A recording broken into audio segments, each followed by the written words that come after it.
Atas kehadiran pada siang hari ini pada bulan Ramadan ini untuk menjelaskan kebijakan mengenai THR gaji ke-13 yang teman-teman wartawan sudah berkali-kali menanyakan ke saya kepada Pak Menpan. Foto gantian dong. Oh, foto. Baik. Assalamualaikum warahmatullahi wabarakatuh. Selamat siang dan salam sejahtera untuk kita semuanya. Yang saya hormati Bapak Mendagri, Pak Tito Karnavian, dan Pak Menpan, RB, Aswaranas, dan seluruh teman-teman media yang saya hormati. Hari ini kami akan menyampaikan mengenai kebijakan untuk pembayaran THR dan gaji ke-13 bagi ASN baik pusat dan daerah serta pensiunan. Seperti diketahui bahwa pemerintah terus mengelola APBN kebijakan fiskalnya di dalam rangka untuk terus mendukung program-program pembangunan dan untuk menjaga perekonomian. Kebijakan fiskal ini di dalam APBN didesain untuk terus mendukung ekspansi ekonomi dan untuk terus melanjutkan transformasi ekonomi yang inklusif dan berkelanjutan. Upaya-upaya termasuk menggunakan APBN fiskal untuk mengendalikan inflasi, terutama komponen pangan, itu juga menjadi penting yang kami akan terus lakukan bersama Bapak Mendagri melalui berbagai program monitoring dari pergerakan harga. Pemerintah juga melalui APBN memberikan jaring pengaman sosial kepada masyarakat karena APBN merupakan instrumen yang sangat penting dan diandalkan. Ini terutama untuk menjaga daya beli masyarakat.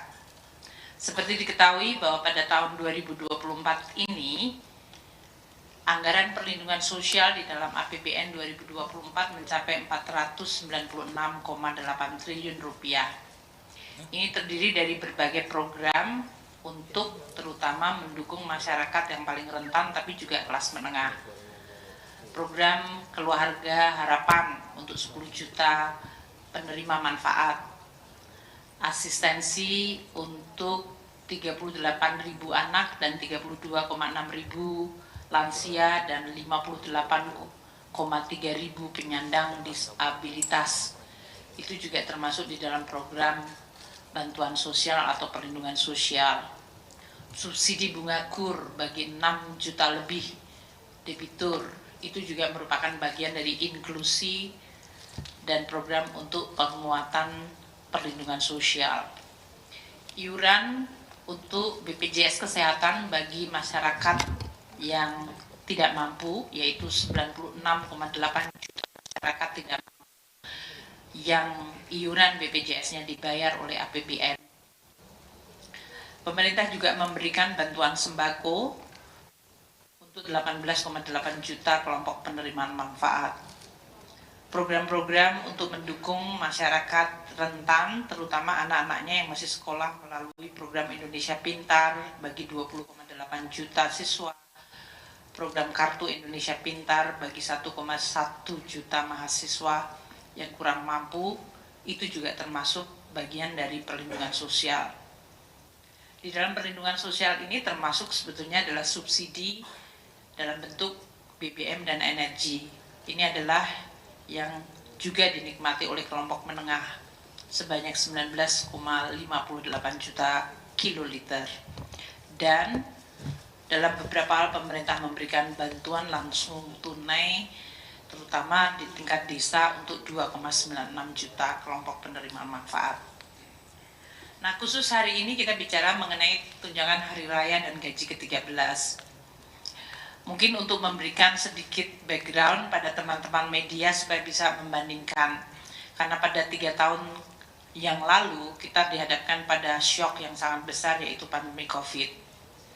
Tahun 2019 sebelum COVID terjadi, THR dan gaji ke-13 itu diberikan dalam bentuk gaji pokok, tunjangan keluarga, tunjangan jabatan umum, dan 100% tunjangan kinerja.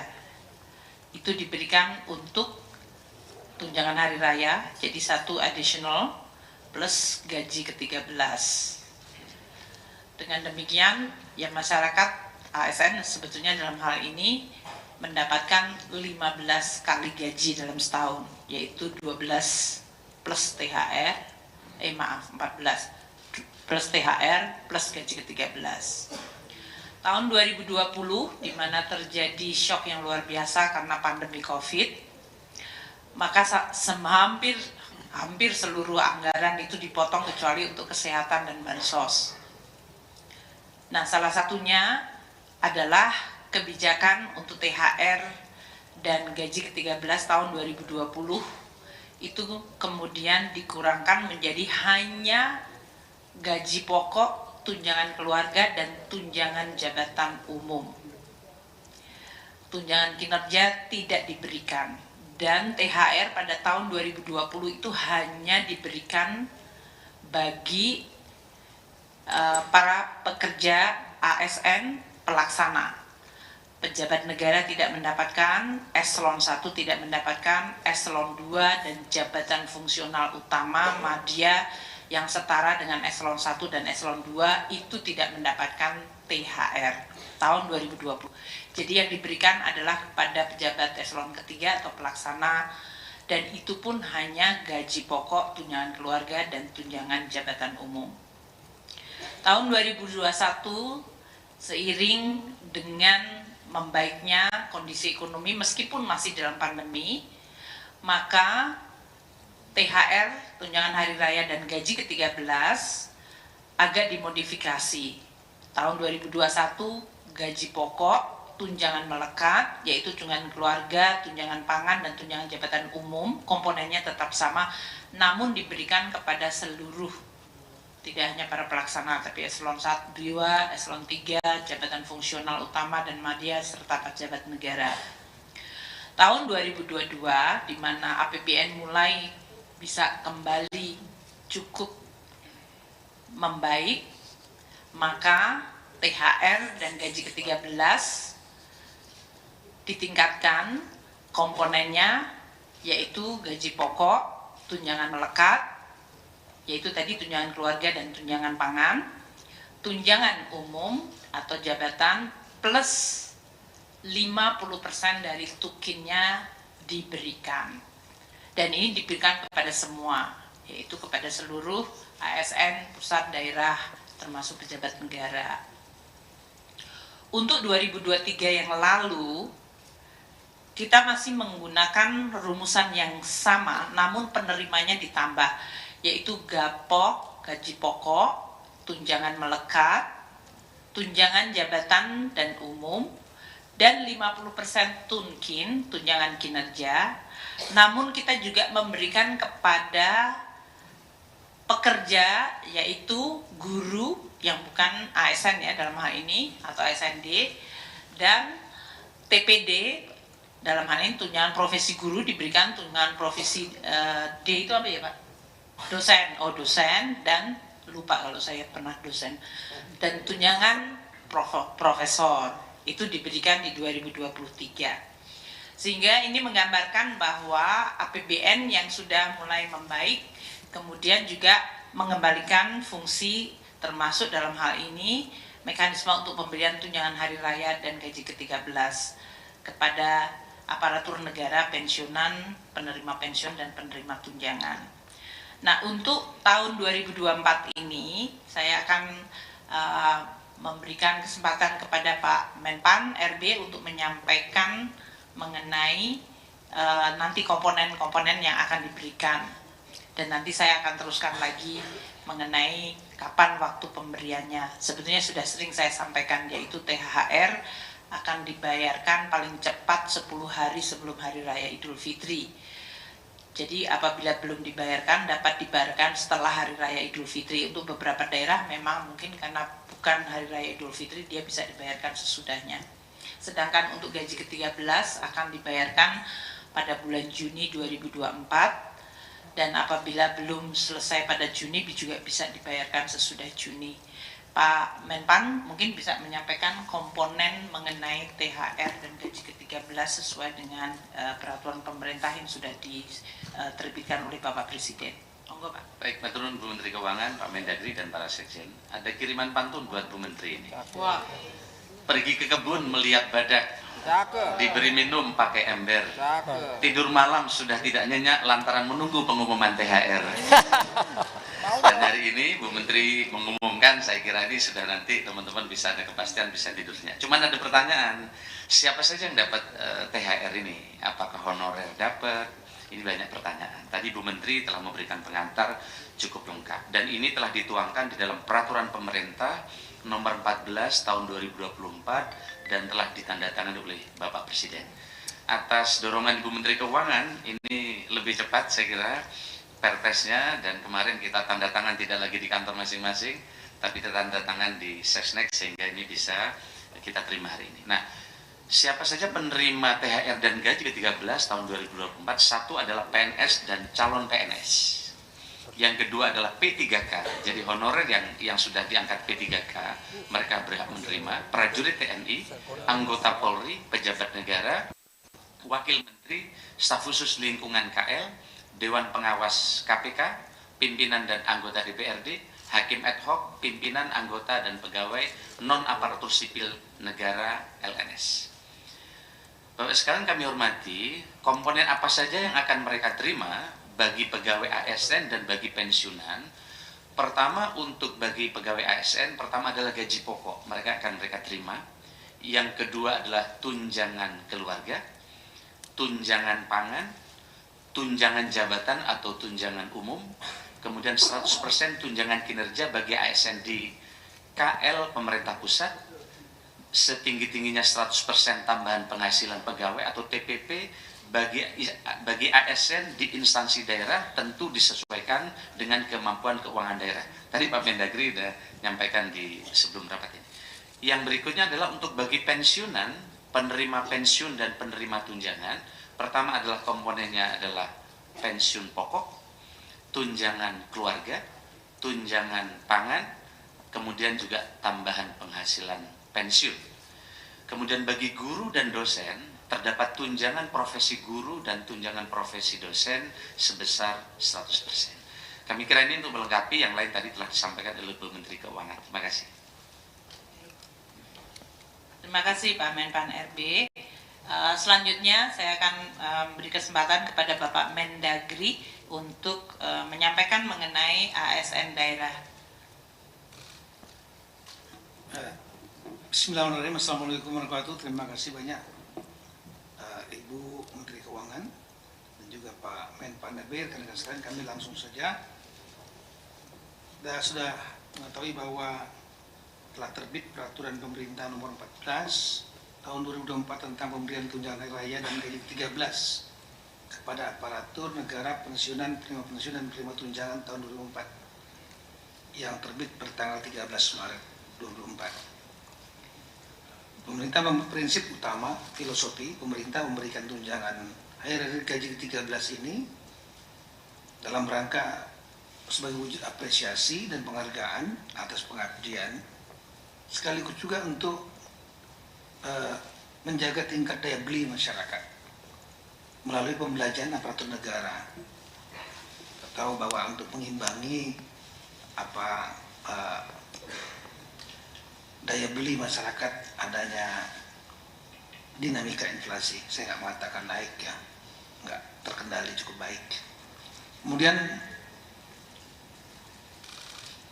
pemberian tunjangan ini ada yang bersumber dari APBN dan juga untuk daerah dari APBD.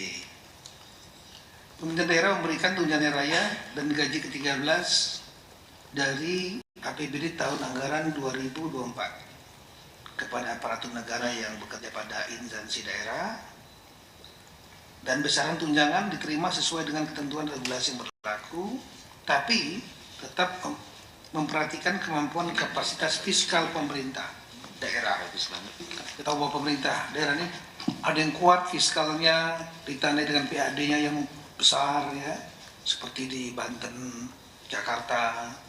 Tapi ada juga yang sedang PAD sama transfer pusatnya itu hampir imbang-imbang seperti Sumatera Utara. Ada juga yang lemah. Lemah itu artinya ngandelin transfer pusat saja. PAD-nya 5%, 6%. Banyak Indonesia bagian timur seperti itu. Demikian juga kabupaten kota.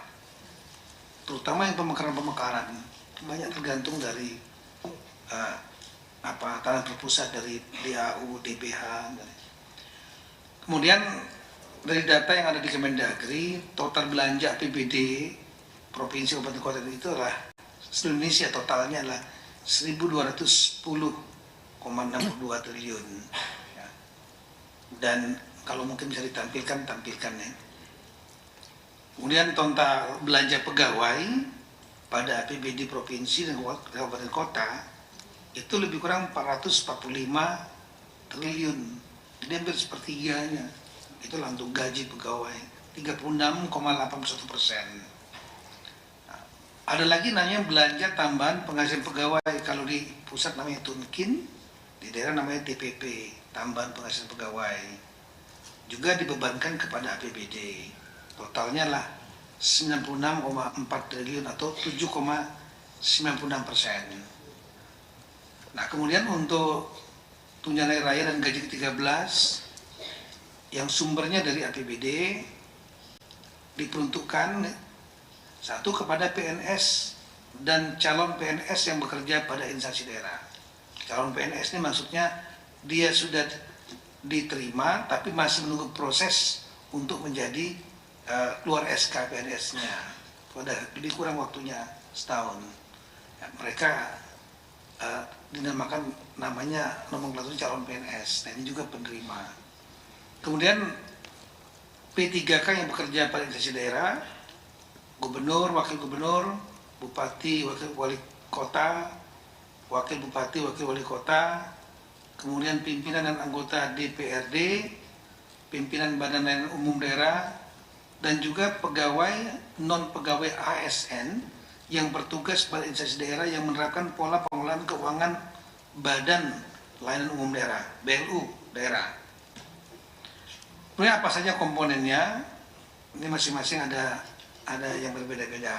Nah, untuk PNS dan P3K, gaji pokok, kemudian tunjangan keluarga, tunjangan pangan, tunjangan jabatan atau tunjangan umum, dan tambahan penghasilan yang TPP tadi paling banyak sebesar diterima dalam 1 bulan bagi instansi pemerintah daerah yang memberikan tambahan penghasilan.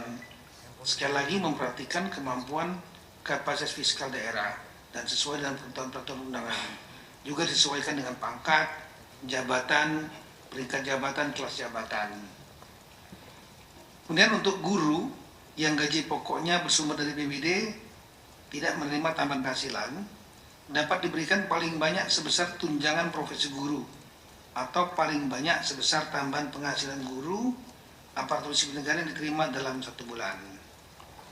Ini PNS P3K. Kemudian calon PNS menerima 80% dari gaji pokok PNS. Tambahan dan tunjangan keluarga, tunjangan jabatan dan tunjangan umum, dan tambahan penghasilan paling banyak sebesar yang diterima dalam 1 bulan bagi instansi pemerintah daerah yang memberikan tambahan penghasilan dengan memperhatikan kemampuan kapasitas fiskal. Juga ketentuan peraturan yang berlaku, pangkat jabatan, peringkat jabatan, kelas jabatan. Kemudian untuk gubernur dan wakil gubernur, ini perasaan ada slide-nya sini. Ya nggak apa-apa. Kemudian untuk gubernur, wakil gubernur, bupati, wakil bupati, wali kota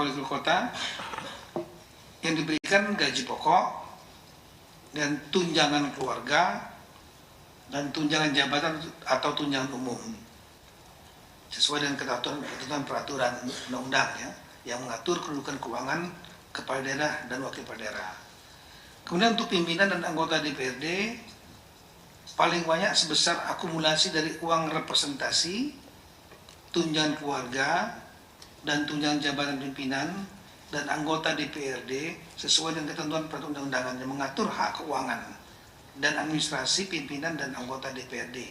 Ini diatur juga dalam perda masing-masing. Ketentuan lebih lanjut mengenai teknis pemberian tunjangan hari raya dan gaji 13 bersumber dari anggaran pendapatan ini diatur sekali lagi dengan peraturan kepala daerah. Ini nanti konsekuensinya. Oleh karena itu, saya mengimbau kepada rekan-rekan dan saya menginstruksikan kepada rekan-rekan kepala daerah, baik gubernur, bupati, wali kota, ada beberapa hal. Yang pertama, segera persiapkan dan mempercepat penetapan peraturan kepala daerah. Jadi cukup dengan perkada, tidak harus perda, yang mengatur teknis pemberian tunjangan hari raya dan gaji ke-13 sesuai dengan peraturan pemerintah nomor 14 tahun 2004, serta memperhatikan kemampuan kapasitas fiskal daerah dan tanpa melalui proses fasilitasi oleh Menteri Dalam Negeri atau gubernur, termasuk penjabat gubernur dan penjabat bupati wali kota, tanpa melalui prosedur Menteri Dalam Negeri. Jadi langsung, kalau nggak lambat lagi nanti. Kedua, melakukan pembayaran tunjangan hari raya paling cepat 10 hari kerja sebelum tanggal hari raya, yang dibayarkan didasarkan komponen penghasilan yang dibayar pada bulan Maret, yang dibayarkan pada bulan Maret tahun 2004. Dalam hal tunjangan hari raya belum dapat dibayarkan, THR dapat dibayarkan setelah tanggal hari raya dengan besaran komponen penghasilan yang dibayarkan pada bulan Maret tahun 2004 sebagai penentu kepastian komponen pembayaran THR dan bukan sebagai dasar penghitungan pembayaran. Ini mungkin agak ribet-ribet dikit nih, tapi nanti kita akan follow up nantinya. Saya sudah minta sekjen Dirjen Keuangan Daerah, nanti ada spesifik Zoom meeting dengan para sekda dan kepala BKAD, Badan Keuangan Aset Daerah. Kemudian melakukan pembayaran gaji ke-13 paling cepat pada bulan Juni tahun 2004. Dalam hal gaji ke-13 belum dapat dibayarkan, ini sama seperti Ibu Menteri Keuangan tadi, maka gaji ke-13 dapat dibayarkan setelah bulan Juni tahun 2004 dengan besaran komponen penghasilan yang dibayarkan pada bulan Mei tahun 2004 sebagai penentu kepastian komponen pembayaran tunjangan hari raya dan bukan sebagai dasar penghitungan pembayaran. Kemudian bagi daerah yang belum menyediakan alokasi anggaran atau alokasi anggaran tidak cukup tersedia untuk tunjangan hari raya dan gaji 13 dalam APBD 2004, maka Pemda segera menyediakan anggaran THR gaji 13 dimaksud dengan mengoptimalkan pemanfaatan belanja gaji dan tunjangan APBD 2004 atau melakukan pergeseran anggaran mendahului perubahan APBD 2024 yang bersumber dari perubahan, ya.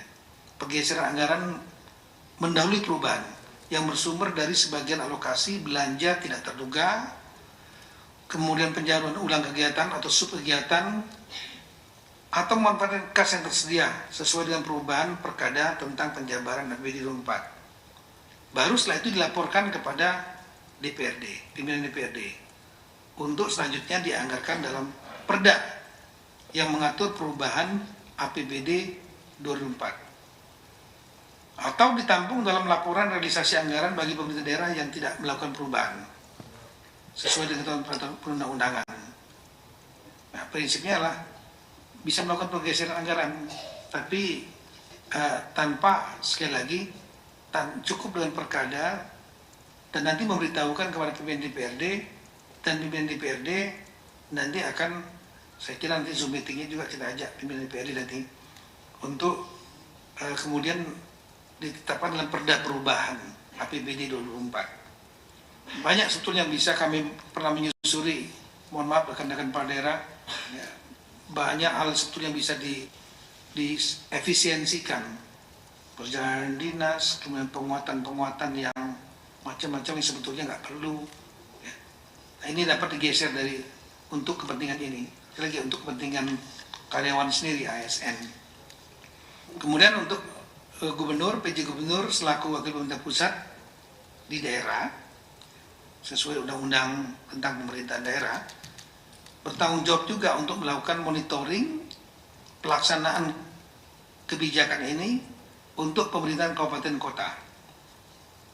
Jadi rapatkan juga. Sekali lagi nanti kita akan rapatkan tingkat sekda dengan sekjen teknisnya dan ada Dirjen Keuangan Daerah di sini dan rapat.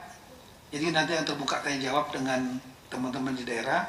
Nanti tolong juga Pak Maurits, pimpinan DPRD-nya kita undang supaya nanti perdanya nggak tarik menarik. Dan kemudian setelah itu kita minta nanti para gubernur melakukan rapat dengan bupati wali kota yang ada di daerah masing-masing, sehingga menjadi lebih jelas. Saya kira itu Ibu Menteri Keuangan, kami akan mengawal tidak lanjut dari kebijakan pemerintah ini untuk tingkat daerah. Sekian dan terima kasih. Assalamualaikum warahmatullahi wabarakatuh. Terima kasih Pak Mendagri dan Pak Menpan. Tolong slide dari Kemenku lagi yang slide 5 untuk memberikan kembali ya komponen tadi secara lebih lengkap. Tolong slide-nya dari Kemenku ya, halaman 5 langsung. Jadi tadi yang telah disampaikan oleh Pak Menpan maupun Pak Mendagri, ini adalah komponen pemberian THR dan gaji ke-13 ya. Komponen yang akan diberikan adalah gaji pokok, tunjangan jabatan /umum, tunjangan yang melekat pada gaji pokok itu adalah tunjangan keluarga dan tunjangan pangan. Kemudian 100% tunjangan kinerja untuk ASN pusat atau dengan nama lain kalau untuk ASN daerah. Tadi yang disampaikan oleh Pak Mendagri dan Pak Menpan. Dan 100% untuk tunjangan profesi guru atau tunjangan profesi dosen, tunjangan kehormatan profesor, dan tambahan penghasilan guru, tamsil guru. Nah, komponen untuk pensiun dalam hal ini atau penerima pensiun untuk THR dan gaji ke-13 adalah pensiun pokok, tunjangan keluarga, tunjangan pangan, dan tambahan penghasilan. Untuk kami sampaikan pada teman-teman media ya, ini karena sudah ada kenaikan gaji 8%, ini berarti THR-nya ya naik juga 8%, karena sudah menggunakan kenaikan untuk pensiun naik 12%, juga sudah naik 12%. Tadi telah disampaikan bahwa pembayaran dari THR dan gaji ke-13 sesuai yang disampaikan oleh Pak Mendagri adalah paling cepat ya, bukan paling lambat ya, paling cepat itu adalah 10 hari kerja sebelum hari raya. Hari kerja ya, jadi Sabtu Minggu nggak masuk dihitung nanti kalau kita ngelewatin Sabtu Minggu. Jadi 10 hari kerja sebelum hari raya Idul Fitri. Tadi telah ditekankan lagi oleh Pak Mendagri, kalau belum dibayarkan dapat dibayarkan setelah hari raya Idul Fitri. Jadi jangan sampai kalau sudah hari raya terus gosong atau hangus, enggak juga. Tapi dia tetap haknya diberikan. Untuk gaji ke-13 dibayarkan pada bulan Juni 2024, dan kalau belum dibayarkan pada Juni dapat dibayarkan sesudah bulan Juni. Nah, ketentuannya ini ya, THR dan G13, gaji ke-13 itu adalah menggunakan komponen penghasilan pada bulan Maret di 2024. Kalau untuk gaji ke-13, komponen penghasilannya adalah yang diterima bulan Mei. Jadi pamannya ada yang mereka naik pangkat pada bulan Maret dan pada bulan Maret mereka sudah naik tinggi, ya di situ yang dia mengikuti gaji yang terakhir pada bulan Maret. Untuk THR, untuk gaji ke-13, apa yang diterima bulan Mei itulah yang juga akan diterima sebagai gaji ke-13. Untuk THR gaji ke-13 ini tidak kena potongan iuran, dan untuk PPh-nya ditanggung pemerintah dalam hal ini. Nah, sekarang dari sisi anggarannya, karena tadi sudah ada juga kenaikan halaman 6, ini untuk memberikan perbandingan tahun lalu, karena hanya 50% tukin termasuk TPG dan TP dosen dan tamsil guru. Total untuk THR tahun lalu itu untuk aparatur negara 11,7 triliun, gaji pokok itu 7,9, tunjangan kinerja ASN pusat itu 3,3 karena hanya 50%-nya. dan pensiunan 9,8 triliun. Sehingga total dari APBN adalah 21,4 triliun rupiah. Sedangkan untuk daerah, aparatur daerah, tadi dari mulai pejabat hingga ASN daerah itu 15,3 triliun, tunjangan profesi guru dari ASN daerah itu 2,1, dan tambahan penghasilan untuk guru ASN daerah itu sebesar 70 miliar. Sehingga total dari APBD termasuk dalam hal ini nanti yang berasal dari DAU itu adalah 17,4 triliun. Sehingga total yang dibayarkan tahun lalu untuk THR adalah 38,8 triliun rupiah. Untuk 2024 ini untuk ASN naik 11,7 menjadi 18 triliun karena tadi ada kenaikan gaji, yaitu gaji pokok dari 7,9 menjadi 8,4. Kemudian komponen tunjangan kinerjanya itu 100%, kalau tahun lalu hanya 50%, sehingga total untuk tukin ASN pusat itu 6,82 triliun. Dan untuk pensiunan, karena ada kenaikan pensiun tahun 2024 ini, maka ada kenaikan untuk THR-nya dari 9,8 tahun 2023 menjadi 11,65. Untuk belum mas, iya iseng banget ini, iya terus belum tabelnya, iya ya, terima kasih sudah kembali ke jalan yang benar. Untuk APBD yang 2024 tadi ya, untuk perbandingannya dibanding 2023, untuk aparatur daerah kalau tahun lalu 15,3 ini 16,7, tunjangan profesi gurunya dari 2,1 menjadi 2,3, dan tambahan penghasilan untuk guru ASN daerah dari 0,07 ke 0,04. Ini tadi untuk daerah itu, tadi untuk tukin komponennya tergantung dari kapasitas fiskal daerah yang sampai disampaikan oleh Pak Mendagri. Sehingga total untuk APBD dalam THR adalah 19 triliun. Total keseluruhan pembayaran untuk THR pusat dan daerah akan mencapai 48,7 triliun yang akan dibayarkan dalam 2 minggu ke depan, mulai 2 minggu ke depan.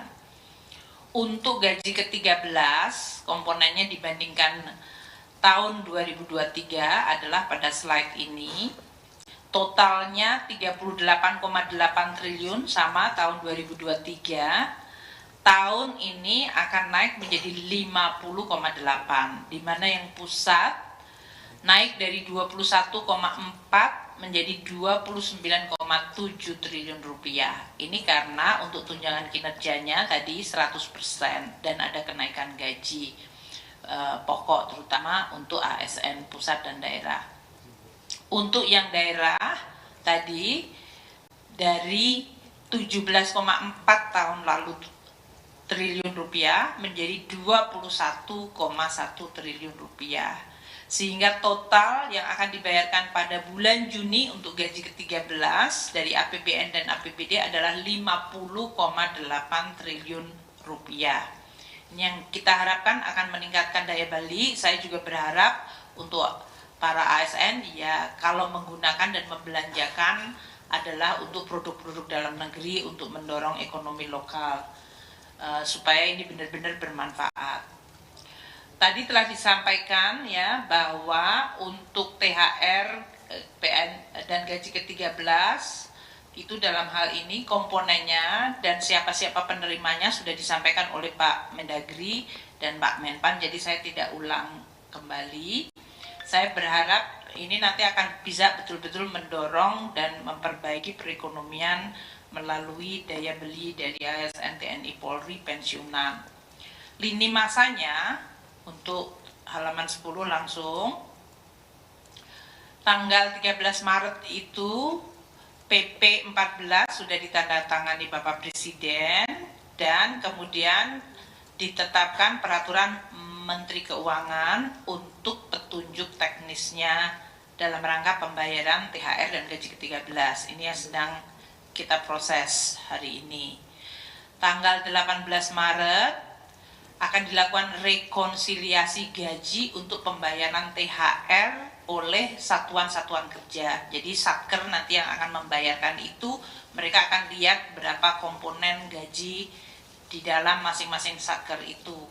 Dan itu nanti akan direkonsiliasi. 19 Maret Satker tersebut mengajukan tagihan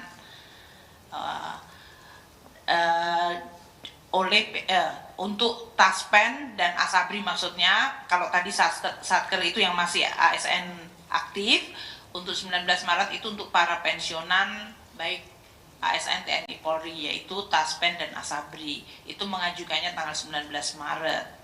Tanggal 21 Maret kami akan mentransfer dananya ke Taspen dan Asabri.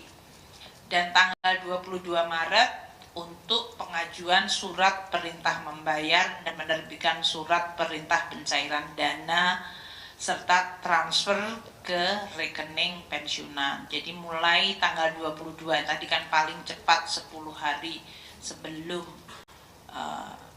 THR, dan penyaluran THR kemudian dimulai sesudah kita mendapatkan atau menerima pengajuan perintah membayar dan penerbitan pencairan dana.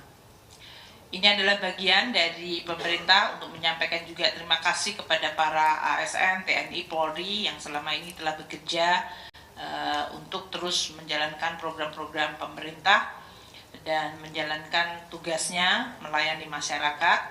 Saya berharap tentu dalam THR ini juga akan memberikan dorongan kepada perekonomian Indonesia. Saya ingin menekankan apa yang disampaikan Pak Mendagri sekali lagi, bahwa untuk APBD pemerintah pusat juga sudah mentransfer DAU, dana alokasi umum tahun 2024 itu dengan memperhitungkan akan adanya belanja pegawai daerah untuk THR dan gaji ke-13. Jadi dalam hal ini DAU-nya pemerintah daerah itu sudah dimasukkan komponen untuk pembayaran THR dan gaji ke-13. Di dalamnya, dalam hal ini alokasi DAU dan gaji dan tunjangan melekat ASND yang sebesar 250,8 triliun itu di situ sudah ada termasuk komponen untuk THR dan gaji ke-13, yaitu sebesar 35,3 triliun rupiah. Ini yang di dalam tabel ini terlihat kebutuhan THR adalah 16,7 triliun, gitu ya, termasuk untuk ASN daerah, PNSD dan P3K, dan P3K daerah yang diangkat tahun 2023 ada tambahan, dan formasi P3K daerah yang akan diangkat di tahun 2024 ini, sehingga pada saat 2024 nanti bulan Maret ini mereka sudah diperhitungkan. Total dari ASND, P3K dan formasi P3K daerah tahun 2024 yang baru adalah 4.014.548 ASND. Itu yang menerima THR gaji ke-13. Tadi kebutuhan totalnya 16,7 triliun untuk THR dan gaji ke-13-nya 18,628 triliun rupiah. 18,628. Jadi total kebutuhan untuk THR dan gaji ke-13 di dalam APBD adalah 35,334 triliun. Ini sudah dimasukkan dalam transfer kami ke dalam DAU, yaitu dalam bentuk block grant maupun DAU yang kita earmark untuk penggajian P3K. Sehingga tidak dipakai untuk yang lain. Jadi memang itu masuk di dalam komponen DAU. Untuk tukin yang tadi disampaikan oleh Pak Mendagri, yang tadi tergantung dari kapasitas fiskal dari masing-masing daerah, estimasi kami adalah jumlah perkiraan komponen dari TPG dan Tamsil, ini yang akan masuk dalam penerima THR dan gaji ke-13 akan mencapai 4,7 triliun halaman 14. Ini adalah 2,3 triliun untuk next Next-nya lagi Mas, halamannya nggak sama. Ya, 15. Jadi untuk THR-nya 2,319 triliun dan untuk gaji ke-13 2,44 triliun. Ini adalah 100% tunjangan profesi guru dan tamsil 1 bulan bagi para guru penerimanya. Guru penerimanya itu ada 563.445 untuk guru yang menerima TPG, tunjangan profesi guru, dan 182.579.000 penerima tamsil, sehingga total dari guru penerima adalah 746.024 dengan total anggaran 2,319 triliun untuk THR dan 2,443 triliun untuk gaji ke-13, sehingga totalnya adalah 4,762 triliun rupiah. Mungkin itu yang saya ingin sampaikan. Jadi total untuk THR dan gaji ke-13 untuk daerah itu adalah mencakup tadi ini gaji dan tunjangan melekat 35,33 triliun yang sumbernya adalah dana alokasi umum yang sudah kita transfer, dan komponen Tukinda dan TPP Pemda itu yang berasal dari APBD. Ini pengalokasian tentu saja tergantung dari kapasitas dan kemampuan masing-masing Pemda seperti yang tadi telah dijelaskan oleh Pak Mendagri. Sedangkan untuk yang guru penerima TPG dan tamsil itu mencapai 4,76 triliun. Ini kita sudah tambahkan dalam transfer daerah tahun 2024. Jadi dalam hal ini, untuk yang poin ketiga ini, kita tambahkan dalam TKDD kita transfer ke daerah itu 4,7 triliun di dalam rangka untuk bisa membayarkan bagi THR dan gaji ke-13. Demikian yang ingin saya sampaikan. Sekali lagi teman-teman wartawan, terima kasih atas kehadirannya. Dan saya sudah meminta untuk pertanyaan dikirim melalui Slido. Mungkin dari Pak Mendagri maupun Pak Aswar, kalau ada pertanyaan yang mau direspon, monggo dulu. Saya sambil melihat dan ngecek pertanyaan yang masuk. Silakan. Oh, iya.